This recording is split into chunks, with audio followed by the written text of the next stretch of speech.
How to hide who you follow on Twitter. Hi everyone, welcome back to the channel. In today's video I'll guide you through the steps on how you can hide your following list or whoever you follow on Twitter so that other people won't be able to view it. So just make sure to watch the video till the end. In order to hide who you follow on Twitter, all you have to do is, while there isn't a direct way that you can do this, there are still a couple of things you can do. One thing that you can try to do is just simply make your account private.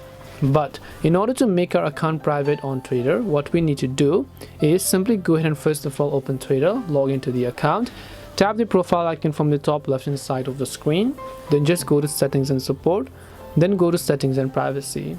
Then once you're on this page, here you'll find this option called privacy and safety. Tap on it.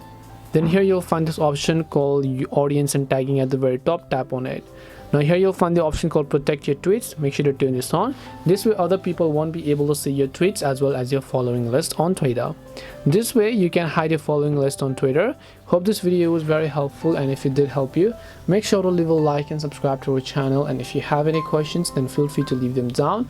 Thank you very much for watching till the end of this tutorial, and see you soon in the next video.